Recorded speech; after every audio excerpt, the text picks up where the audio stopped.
Problem is I got so much in my mind, so much I want to cover here that I end up just stumbling over it all. Last year, pro-life groups came out and said that a flavoring division of PepsiCo was using aborted fetal tissue for the flavoring in Pepsi products. And I went and researched it, and there was evidence it was true. Now Pepsi has gone in federal court, and I have the article here in my stack, and I went and read the ruling last night. This came out like a week ago. I just learned of it last night. Because people on the message board at InfoWars on the stories will say, hey, check this out. And I sat there and read the ruling, and they said, yeah, we are using fetal tissue, but we don't want our shareholders to have access to what we're putting in the drinks. And because they got, pro-life, but also just sane people on their board. Not on their board, but as stockholders. And so the Obama administration ruled in an amicus brief to the federal court that this is just business practices. Standard business and flavorings are a secret. Now, Coke is cocaine. It's decocainated cocaine. People are like, really? Yeah, that's why it's called Coke. Go look it up. It's a fact. And PepsiCo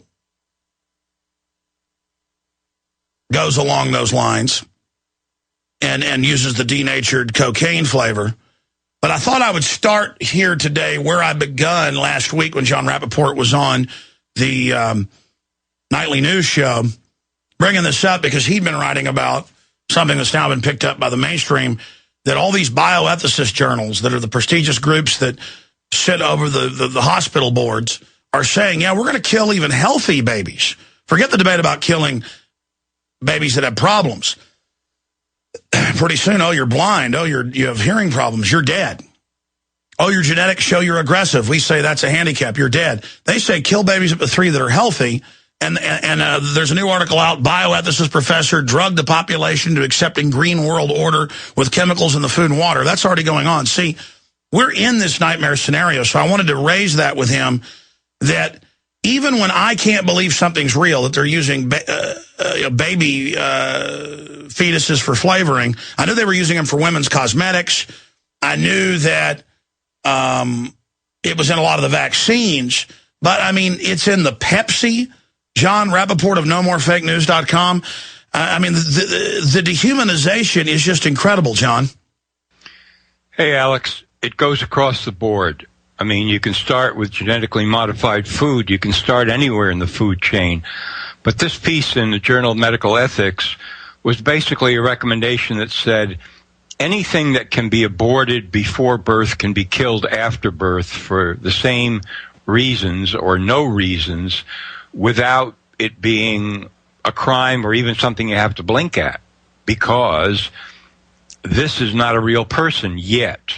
This was the hypothesis offered by a couple of insane ethicists, mind you, because you see, a person is only a person when they can envision goals and they want to go after them and achieve them. But up until that age, whenever that occurs, they're really not a person. So the parents, the state, anybody could just decide to kill them, and it would be okay. It wouldn't be a crime. And so this was reported with a straight face. I mean, I read some of the comment sections, people saying, no, this couldn't be real. I mean, this is some kind of a joke. It's not even April 1st yet. But no, this is the academic world, cooperating with intelligence agencies, governments, and so forth, with the program of trying to convince people, okay, we can do anything we want to you, and we don't have to call it a crime. It doesn't matter. You're under our umbrella, and we control the situation. And people don't respond to this. They just read it, and they pass on to something else. But this is happening.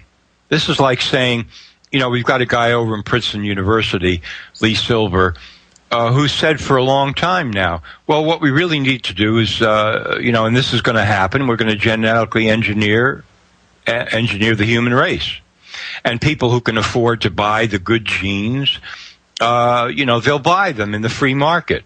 And those that can't will be completely separate and living separate from the enhanced part of the population.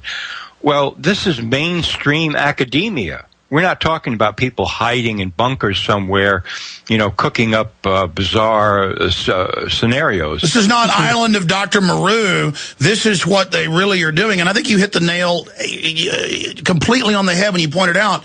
This was reported like they were talking about the price of squash or something at the local grocery